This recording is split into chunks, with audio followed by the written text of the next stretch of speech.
Hi, everyone. Thanks so much for joining today's webinar, Semantic Acceleration and Graph Scalability with TopQuadrant and Ontotext. We're so thrilled to have you joining today to learn more about this exciting partnership with TopQuadrant. So today we're going to go a little bit more into depth on the benefits, and then we're going to have some great live demos. And we're just waiting for the team to put their cameras on, and we will get going. We're here and we're ready to go. We're really excited to be here today with our partners, TopQuadrant. So thank you all for joining.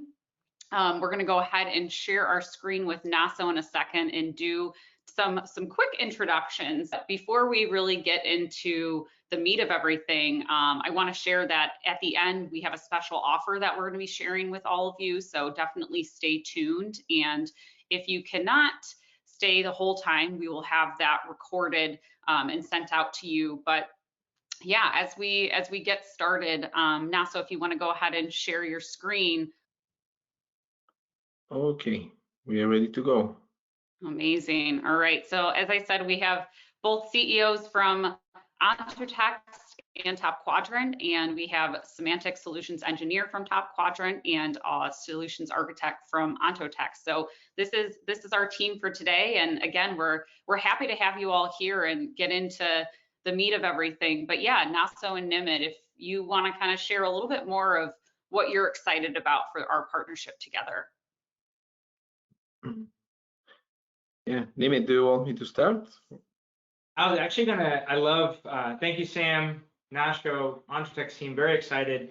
More importantly, to the customers here from both companies around there. Naso, I would love to just start by hearing, we've been talking for a long time now about the potential partnership together.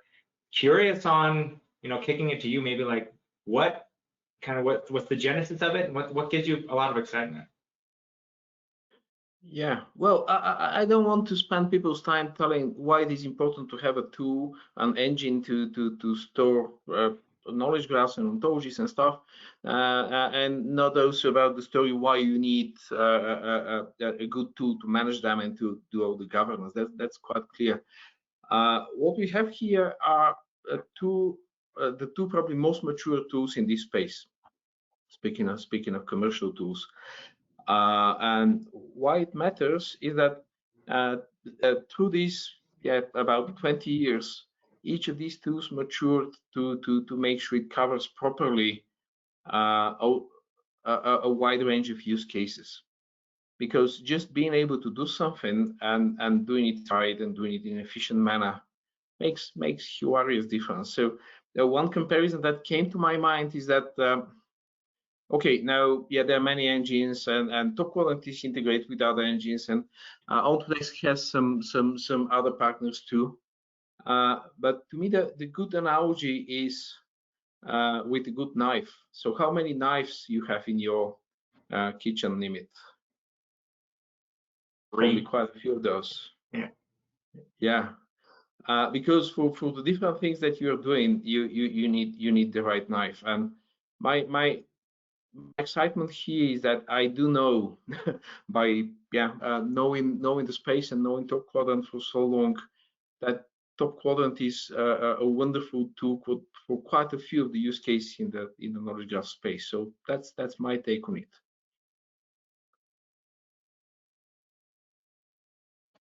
And what's your interpretation and why this is important for you? Yeah, it's a great starting point. And we'll hand it over to the folks kind of entering the tech side of the equation, because that's the most fun for folks on the call. Two things.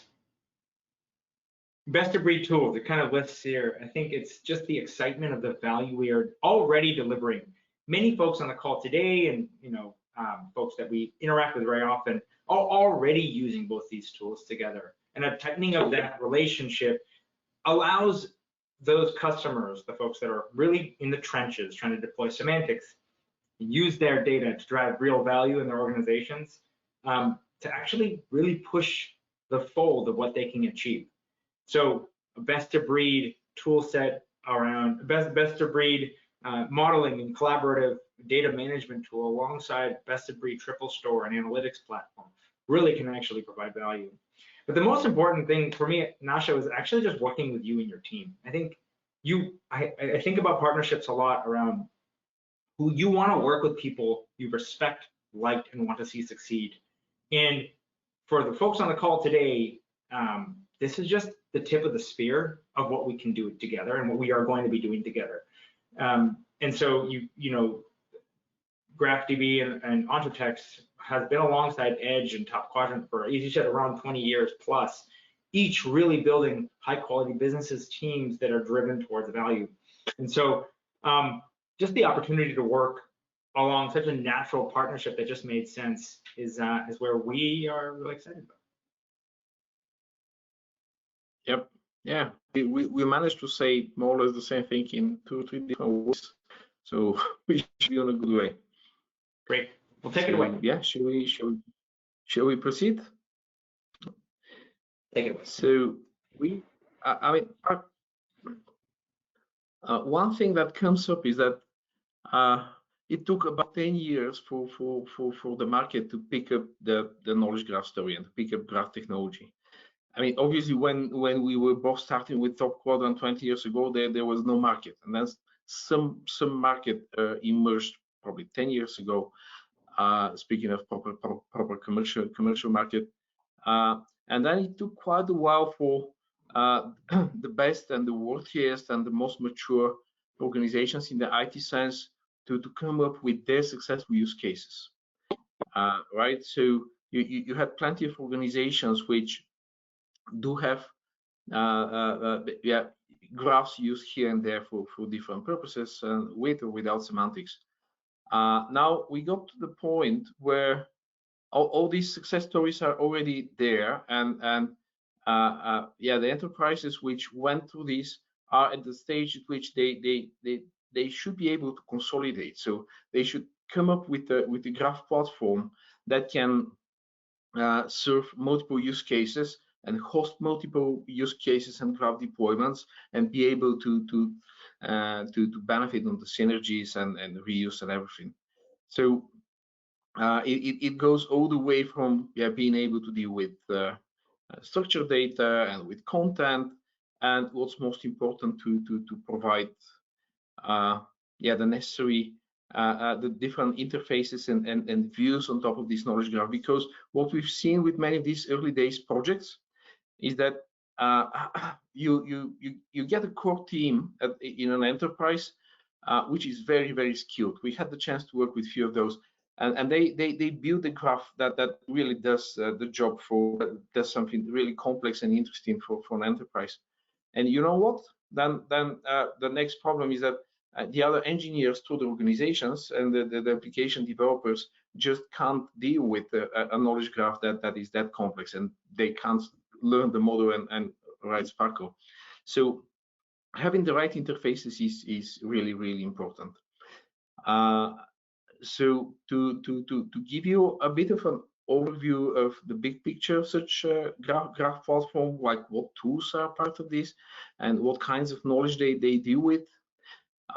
Well, if it's a knowledge graph in the middle, there is some sort of a conceptual model with ontologies and schema and taxonomies, all sorts of ways to formally represent domain knowledge. And there could also be in an enterprise setup lots of reference data about users, about entities, about products, and stuff like this. So that's what in the middle, and that's properly encoded with all the semantics needed. And now, if this thingy lives in isolation, there wouldn't be that much to consume, because it is a super brain that's not connected to everything, to anything in the organization. So you have all the concepts right, but you don't have the content, you don't have the data. So we see two patterns.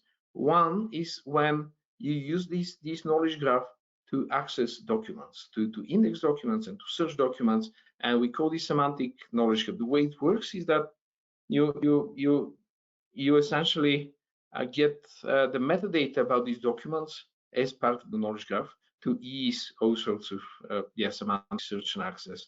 The same thing when it goes to structured data. If you want to have access to your databases, you'd come up with some sort of semantic data fabric pattern where you'd be able to use this conceptual model as a lens, as a way to have unified access to different databases. And this again requires some metadata. So that's an important one.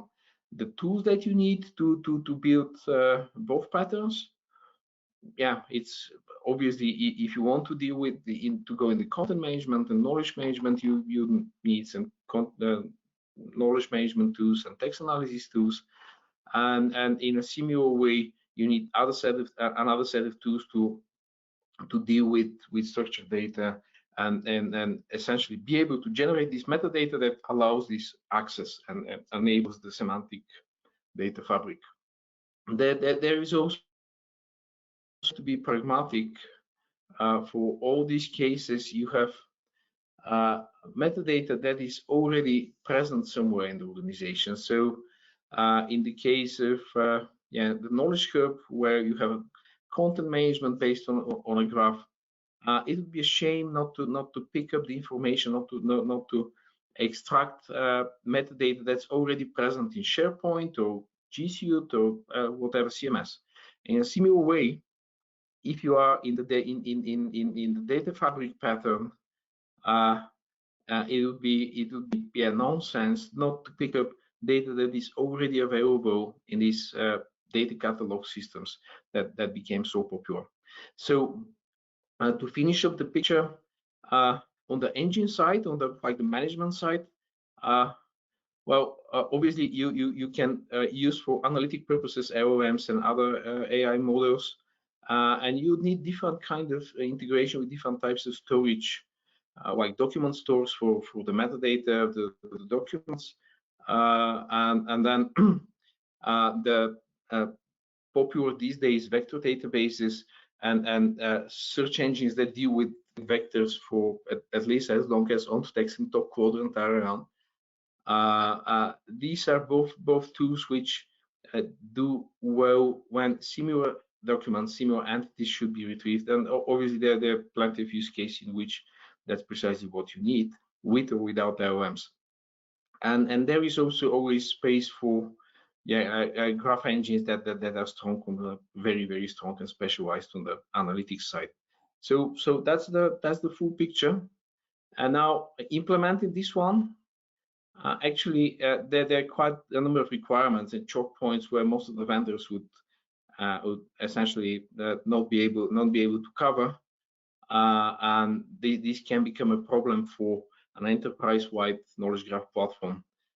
On the database side, you have quite a few of those, all the way from at the end of the day, it's all about having all the capabilities needed to support the different workloads. To have the formal semantic support in terms of inference and data validation, so that you can enforce semantics and use it and do inference and stuff. The standard-based metadata, graph analytics. As you saw all these different engines on the previous diagram, engine and knowledge graph management platform that wants to cover all these use cases well should be able to do also hybrid query and hybrid search, combining what we can get from the vector databases with what we can do with Sparko and a few other things. And there are quite a few choke points on the text analysis side, because many people are getting enthusiastic these days about, well, look at how easy I can do great stuff with ChatGPT. But if you are in an enterprise and if you want to do essentially to automate the process by doing some text analysis, being enthusiastic about it is not enough. So you should be able to compare what ChatGPT will, how it's going to perform versus Google NLP and versus 2-3 other models. You should be able to measure the accuracy and say, well, we have an S-score of 69. Is this good enough for this application or not? And at the end of the day, one more point here, you must be able to link mentions in the text and concepts in the text with what you have in the graph. So that's quite a robust list of things that you better check before you get in there. Yeah, last year we already introduced 3 or 4 different ways in which you can use LLMs with GraphDB. That's not the topic of this presentation. On the topic of being able to cover different workloads,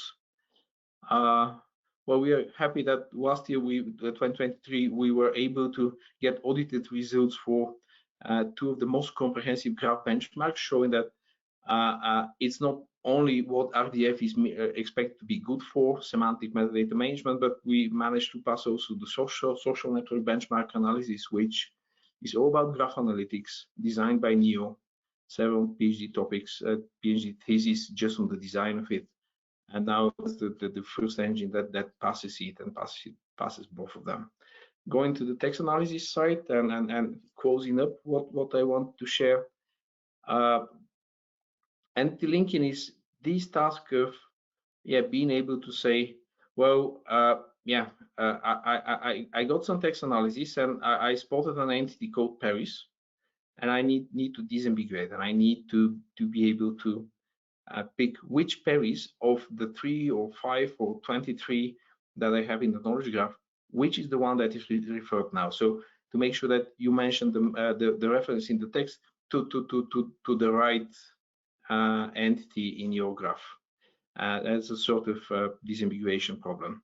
That's tough, and that's something that LLMs can't do. They can do many good things, but this is one task that they're not trained to do just by the very nature of how data is compressed and how they work.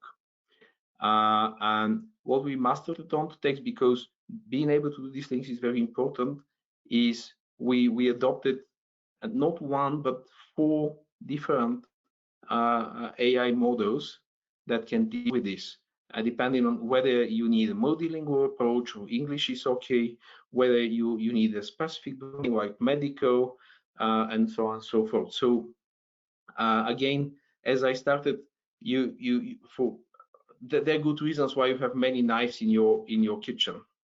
And in this case, you need several AI models. It's not just having 1 or counting for everything on ChatGPT. So handing over to Nimit, I just want to give you a feeling of where on this diagram TopQuadrant helps and why I'm so enthusiastic. So it's down in the middle with being making it very having very mature approach for editing and designing ontologies and taxonomies. A lot of functionality dedicated for at least 10 years on data governance, data validation, data quality. I hope Nimit can share a bit more on what they are developing on the data governance layer. Also, TopQuadrant, they have their own flavor, and I believe it's quite efficient of using LLMs for tagging for automatic classification, and they also do have integration that helps integration with office automation platforms. So yeah, I have at least 5 reasons to be happy. Nimit, over to you. Wonderful. Well, you know, a few, just the main point, if you go back 1 slide, that just want to make here before we hand it over and I get out of your way and you guys can see the demo, because that is the most fun. It's mind-blowing from where I sit. But many folks may be a little overwhelmed when they see the number of locations. But the message here is the interaction between a collaborative modeling platform like TopQuadrant, Top Right Edge, and GraphDB happens at many points in an organization. And what you can identify for you is this partnership and this relationship with these 2 technologies has an opportunity for you to drive more value within your organization. But likely, given that every large organization that we work with interacts at all these different functions, you can see the many different plug points that we can support. Ontotext and TopQuadrant can support you driving big change initiatives in your organizations. Without further ado, I'm going to hand it over to the demo team And then flip and we can talk about value and we can close it out if there's time with me.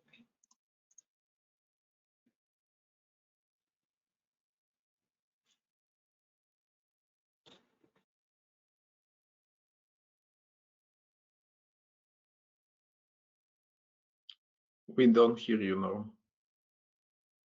No audio.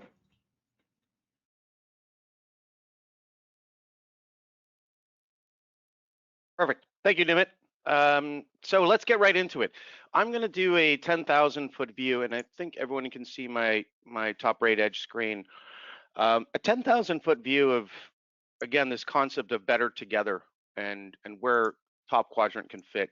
This is going to be very quick, but I want to hit some major points around where the alignment between Top Quadrant and Ontotext from a technology perspective fits into play. I want to focus a little bit on collaboration. I want to focus on management and governance, and then I want to focus on integrations as three of the top concepts. And then I'll pass it over to Rado, who will speak briefly on GraphDB in general, and then we'll start looking at some of the use cases that we're bringing in. So if I was looking at somebody, a day in the life of somebody using Top Right Edge, our platform when it comes to data governance, Edge standing for Enterprise Data Governance, I'm signed in as this particular user called Top Quadrant. And as a user logged in, there's a couple things that I just want to point out from a user experience perspective. One, what are the things that I've recently looked at? Two, what are some of the workflows that I'm currently working on? We're going to get into change management in general when it comes to ontologies and the number of asset collections that we manage, even specifically remote data stores like GraphDB. What are the things that I need to pay attention to in terms of making changes to any of these specifics when it comes to ontologies or when it comes to the graph databases that we can surface up through a remote data source? I might have some specific tasks that are assigned to me. What happens is, again, from an audit perspective, what are the last things I've been sort of looking at? Most importantly are my governance roles. So one of the things that we look at from a Top Quadrant perspective is how do we actually govern data? What are the different subject areas that we're working with, and what are my roles within that organization? And out of the box, we have a number of built-in governance roles that can define who should have access to things, and then also who should be involved in any of the process of changing those things. So in my case, anything related to marketing, I'm considered the business steward. And when we look at the security that we apply, these become inferred access and, again, aligned to things like workflows. When we look at the assets collections on the side here, there's a number of things. Again, my focus today is really going to be on ontologies and data graphs. But as you can see, there's a number of other asset collections that we manage with 300 plus ontologies already out of the box, from glossaries to data assets to technical assets to enterprise assets. And this could be anything from what does it mean to be a database column? What does it mean to be a server? What does it mean to be a policy? And those we manage within Edge through the ontologies and the ontological backbone. So let's talk a little bit about collaboration. As mentioned, our focus is really around access control and governance. To give you a sense of what a typical user would go through, and I'm going to switch to my default, is I'm navigating through, in this case, an ontology that defines things, the meaning of things. In this case, presentation is going to be focused on products, a product feature, vendors, offers, and person. My focus is really going to be around products. When I take a look at the concept of a product has a number of properties assigned to it. These properties could be simple data properties, or they could be relationships. So I can see that I have a product that has a relationship to a product feature. And that product feature is, again, part of my ontology, product feature. A typical user is going to go through and look at a number of different areas And this is where we get into things like panels and layouts. So different personas are going to be looking for different things within the ontologies or even the data graphs that we look at. We have folks that might actually be interested in creating Sparkle queries, results, and libraries, where we then can create integrations. Again, we'll touch on briefly, but the ability to then create some queries that can be leveraged in downstream systems, regardless of what the asset collection is. This could be something similar to, I have PII information, there's requirements for those pieces of information, and I need to do a search and identify different applications that might be storing PII. We'll talk a little bit about things like change history and problems and suggestions, but each of these are just simple, they're panels that I can simply drag and drop into my view to understand what's going on with this particular asset collection. Most of the times, I do not want to make changes to this. So I could do something like, I want to add another property, and that property could be anything. However, I don't want to necessarily just do that because we want things like change history and version control and workflows. So typically what we would do is trigger workflows. So I'm actually going to kick off a simple workflow. This workflow that you're going to see is out of the box, add new property.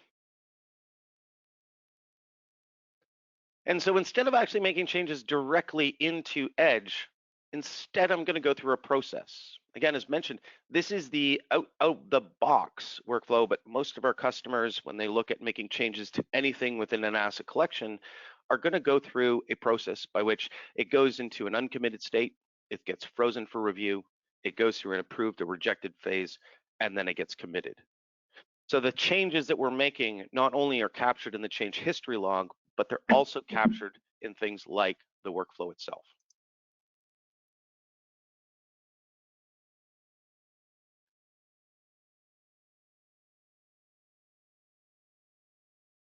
Access and governance. As mentioned, I was a business steward when I first looked at the first page.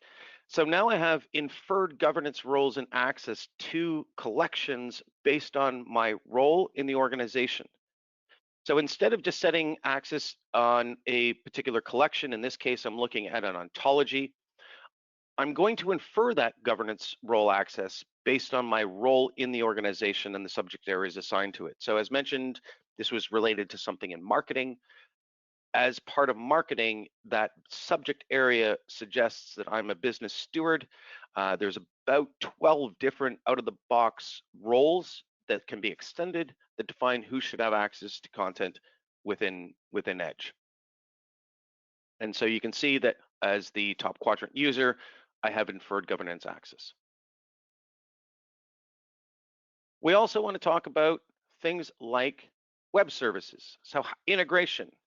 And so this is, again, when you start looking at those diagrams that we were looking at from an architecture perspective, everything that we do in Edge is also available through our web services.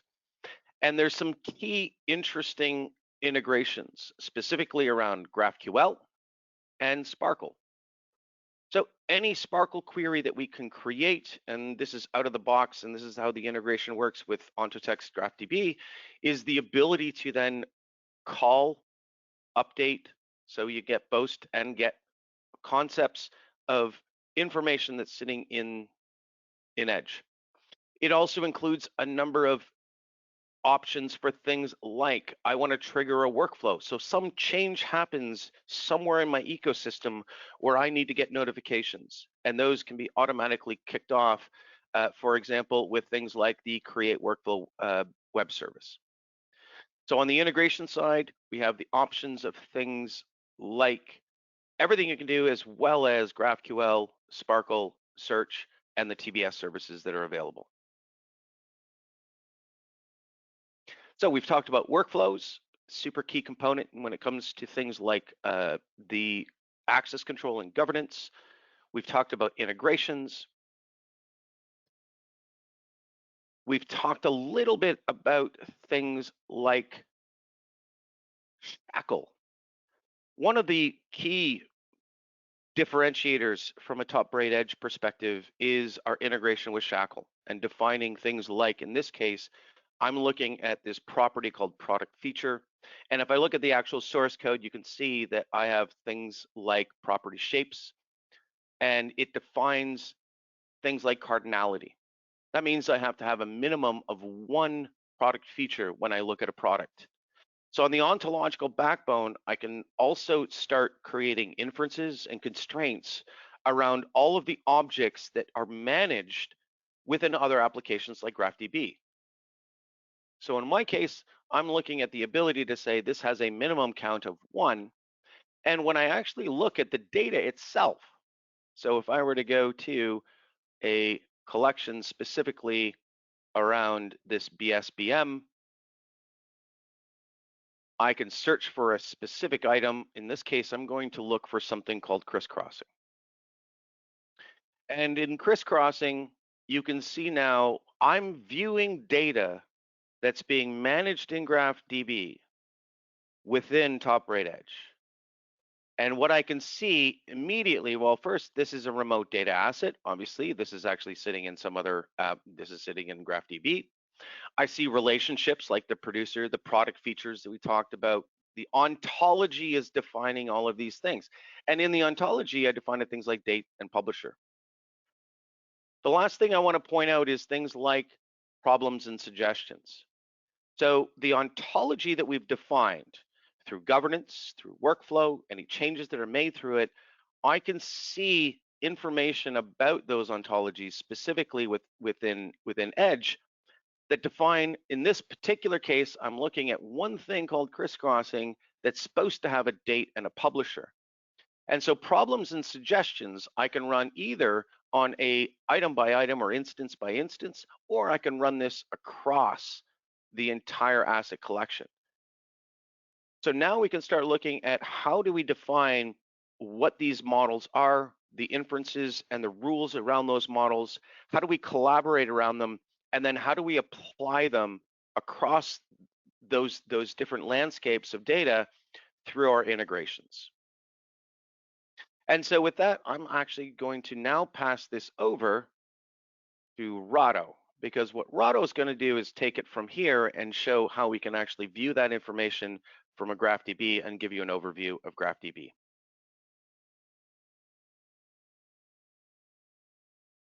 Thank you, Nimit. Sorry, thank you, Norm. It's been a pleasure to hear you speak and to get me introduced. So all these very useful Edge properties, which Norm was now discussing, they are backed by GraphDB now. So GraphDB, as you are probably aware from our materials, it's a leading RDF database management systems. So with it, you are able to control your RDF data, export it, query it in various formats. So it's very capable of working with large quantities of data. It's reliable and it has great availability features. So starting off our part of the demo, this is the GraphDB workbench. Here I'm running it on localhost. So here I'm running in a cluster as well. The dataset which Norm was showing is BSBM, the Berlin Sparkle benchmark dataset. And this includes, in this case, about 15 million statements. So the GraphDB system is running this in a cluster to begin with. The clustered view is one of the classics, the classic features of GraphDB, which has been around ever since GraphDB 7, I believe, and it's changed slightly in GraphDB 10 with the new cluster, which is now capable of greater amounts of self-healing due to the fact that it has an internal voting system. So you can see we have a leader, which in this case is Rothstein Home, 7200, and we also have two followers, 7400 and 7600. The way the GraphDB cluster works is that the data is replicated across all of the workers. So essentially, if I'm inserting some triples in 7200, the data will be replicated in 76 and 7400 as well. This means that if ever one of the workers goes down, well, the other workers are going to be able to pick up the slack and answer questions.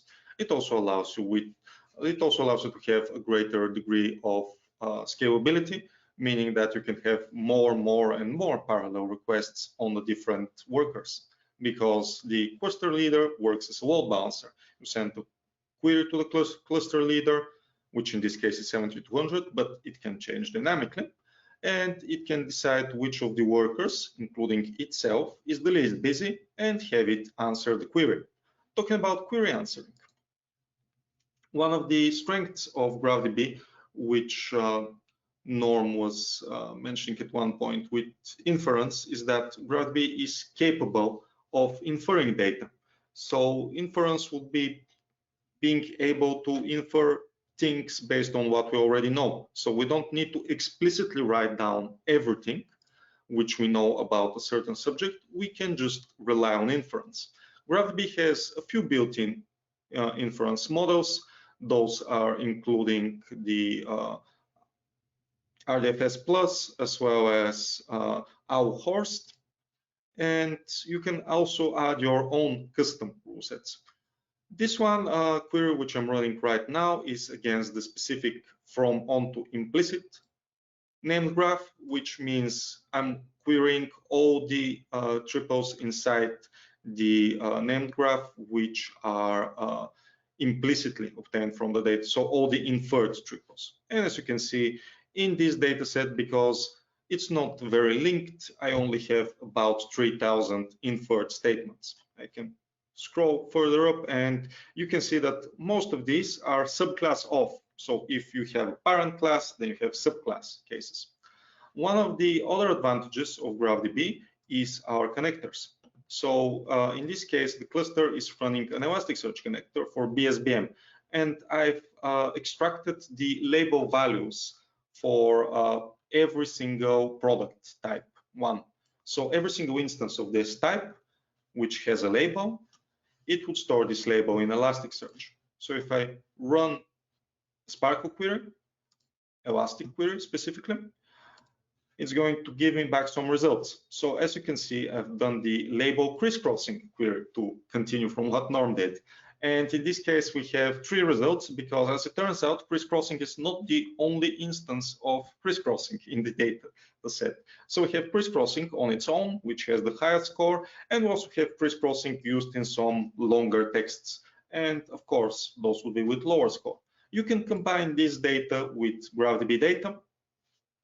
And if you want to use crisscrossing, you don't have to always query and search for it. Using the autocomplete index, I can start typing, and it can say that it's off probably because of the restarts, but it should be capable of giving you back the fact that crisscrossing is this instance. Okay, so on top of that, we have a powerful new feature called Talk to Your Graph, which is based on ChatGPT. So Talk to Your Graph utilizes connectors. Once again, you have a specific connector to a vector database, in this case VAV8, which under the hood is used for running queries and connecting to a ChatGPT client. So in this case, I'm going to ask ChatGPT, what can you tell me about the Star Wars dataset? And Star Wars is referring to the other repository which I have, because BSBM is a bit of a word salad, unfortunately, which means that you have a lot of auto-generated text in there and not much meaning. So if I run this, it's going to be able to tell me eventually some information about the data set which we have. Because this has to go through to ChatGPT, and it has to go through and ask the vector database. It's an overall slower querying process. But right after you get one response, at least, I'm going to show you some other responses which I have, and the interesting things which you can do with Talk to Your Graph.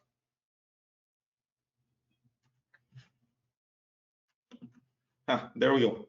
So it's going to give back information about the data set, and it's going to give back things like the data set, including the name of the ship, films of the ship has appeared in. it includes data about films. The data set is quite comprehensive. It doesn't mention anything about characters in here. And the last time when I asked it, it also was talking about characters, of course, but such is the nature of ChatGPT. It always has a bit of a difference in the answers. Now, because I don't want to wait for every single answer, because that will be a longer demo, I'm going to quickly show you some answers which I asked. What can you tell me about the Star Wars dataset? The same question.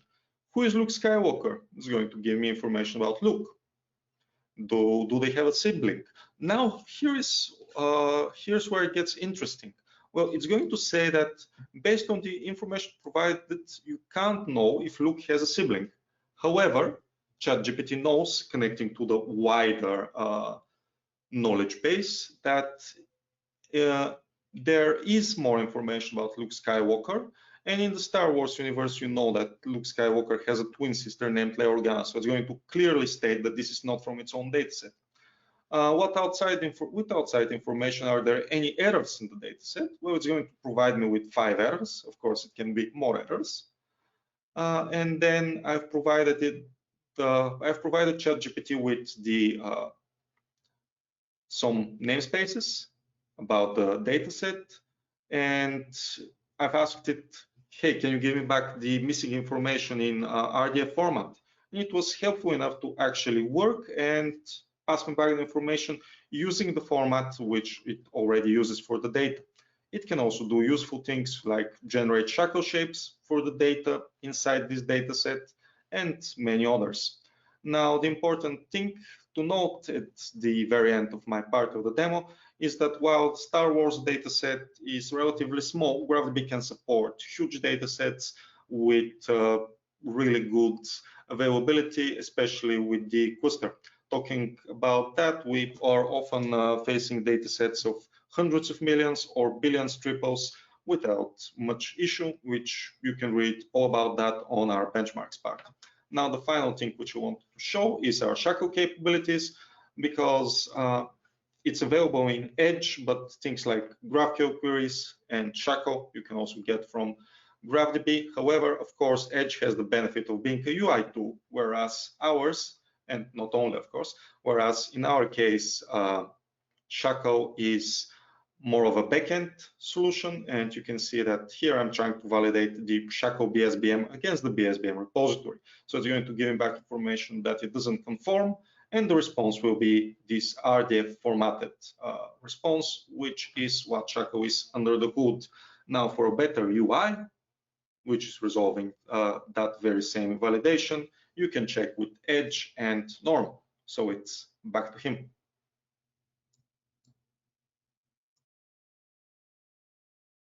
Thanks for that, Rado. And I want to end very quickly, just with some concepts. And number one, we've already talked about the user experience. So the ability to, again, picking on crisscrossing from GraphDB, being able to do and leverage shackle to define, in this case, something as simple as cardinality. And the ability within our user interface to very quickly go and actually create some data that I'm going to now save those changes to. Again, as mentioned, everything that we do in Edge is available through the change history. So I can see that Norm has done this a couple times, reverting and unreverting. If there's changes that I've made, I can revert those changes.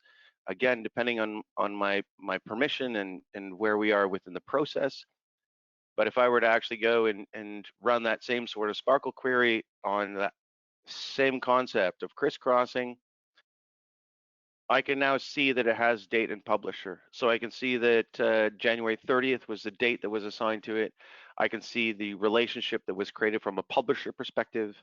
And so a data perspective, data quality is allowing us to create an interface that allows users to easily navigate through an ontology, validate the information that's sitting within a remote data store, in this case, GraphDB, giving us the ability to then leverage the scalability that we have within GraphDB. And then finally ending with this is the ability to then visualize the relationships that we have across. So in this case, I'm looking at something specific to a business application. I want to be able to understand the activities around it. I want to be able to understand what reports are creating this information. I want to get a sense in terms of the policies and the organizations that are responsible for this, the compliance status that we have around information, and leveraging the back end of GraphDB to be able to be the workhorse around managing this data. So with that, I think I'm going to now pass it off to Nimit or NASA.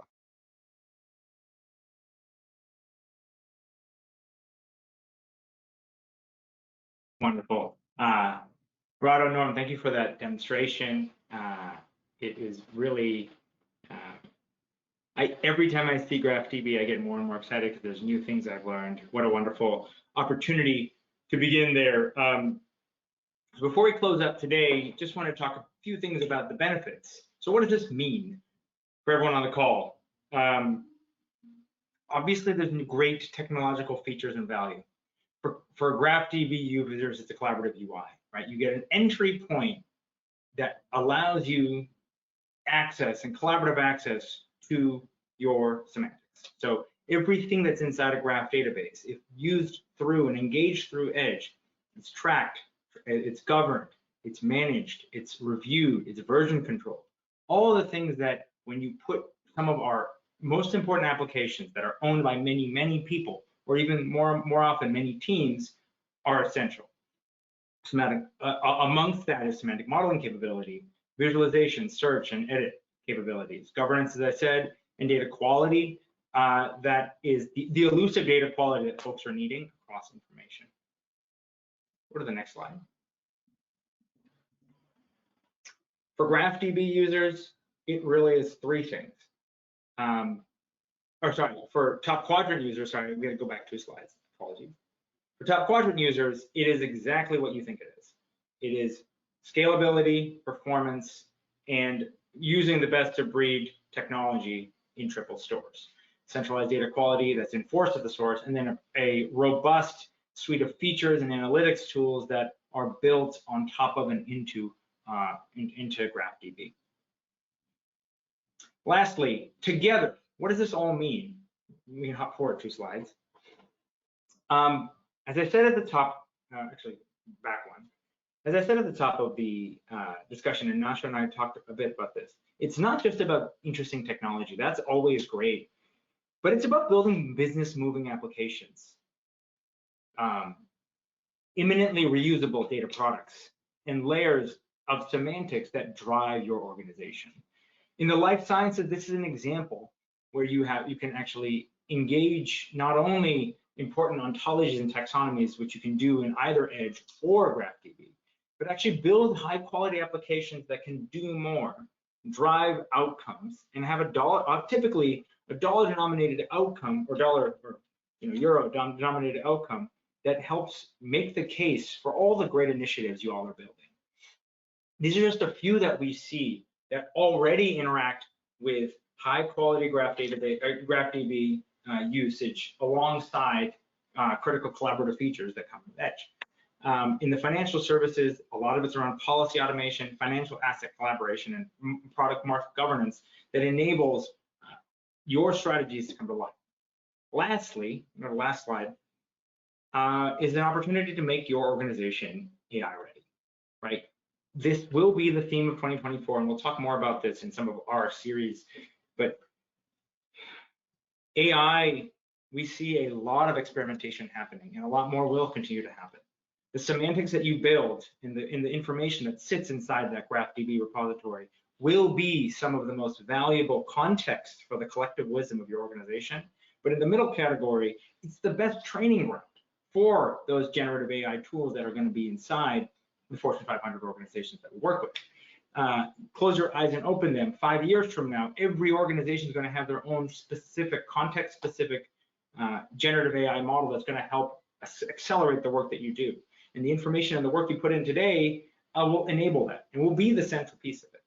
Lastly, with these two technologies together, you get an opportunity to put the really important rails that make generative AI safe and usable: governance, collaboration, and input and output validation, policy enforcement, and caching that make the learnings that you learn about your organizations immediately accessible and usable to the models that drive you. Great. So in closing, I think that's all we've had today. The benefits are here. Nasha, I want to leave it to you. Any final words before we kick it over to Q&A? Well, yeah, we only got 45 minutes because of these go-to-meeting issues. But to me, it's very important to, if you can comment briefly on your approach towards, semantification of data catalogs. Yeah, totally. I mean, one of the examples that we see, well, the trend that we see in a lot of the work that we do is what we call the data catalog graveyard, where there is a high visibility initiative between 3 and 5 years ago, where a very interesting data catalog was sold to the organization.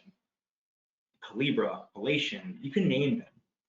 And while it's very nice to get information in one place and potentially searchable, they run into two issues. One, a data catalog for data catalog's sake isn't really driving any outcome. And it becomes a data silo in and of itself if it's not searchable in the way that semantics enables. So, a semantic data catalog or semantifying data catalogs is a big part of a trend that we're seeing. 3 areas that come from that. First, it's enhancing the richness of search. So giving data catalogs semantic search. So there's more intuition, more clarity, more information that comes to the fingertips of the people that need it, right? Oftentimes business users don't really care how things happen. They care that things happen. And when they search and they don't get exactly what they want, it's a challenge. Second, and just to be clear there, that content repository is really best suited for a semantic, managing metadata in a semantic sense. Second, it's about making sure that systems can read a centralized tag set, a centralized data product in multiple ways. So you often don't have content sitting in one location. Your marketing content probably sits in 3 different systems: a CMS, an email marketing, an email productivity platform, and an analytics platform. Having folks actually have decoupling the contextualization of your content from the tools that actually deploy it, while also keeping things centralized and governed, is not only an enterprise asset, it's an enterprise need. And lastly, it's tying the loop back together so that when you have a catalog, how do you actually build from that, right? A catalog done well, done the best, is just a UI on your semantics. It's the information viewer. But once you want to build a dashboard, create a pipeline, move data, transform it, or actually build it into a data product that is commercially viable, that breaks when it's all stuck in a Calibra. So pulling apart that and actually being able to have a semantic repository upon which you can build your pipelines, but upon which as well you can view through a catalog, is a very important and kind of a trend that we're seeing right now, given the number of successful starts of data catalog initiatives that are stuck in the mud.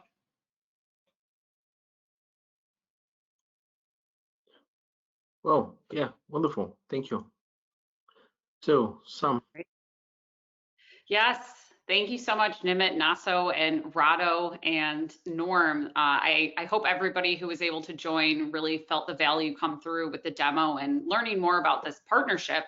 And I know we're running a bit over on time, so we want to take one more question. But before we do, I just want to make sure that everybody saw up on the screen that if you are interested in testing this out and working together with both TopQuadrant and Ontotext, that we do have a 3-month trial. So please definitely reach out. As you can see on the screen, sales@ontotext.com or sales@topquadrant.com.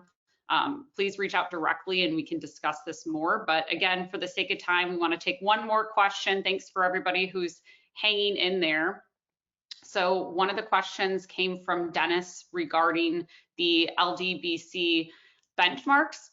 So essentially, it seems like Dennis is asking about getting a sense of how optimized triple stores like GraphDB compared to Neo4j databases. So Naso, if you can answer this question in more detail on the way that things store. Okay, the quick answer is that plenty of the advantages that Neo4j had 5 years ago are gone now, because historically people would say, well, yeah, we would go for labeled property graphs because you can do properties on edges, and in RDF you can't. That's not true any longer with RDF star. And then the other typical task was, well, Neo is good, and the LPG graphs are good for everything that this is about graph traversal and finding path in a graph and these kind of tasks. And now all major RDF stores already have special indices to handle this. Now, what does it mean in practice?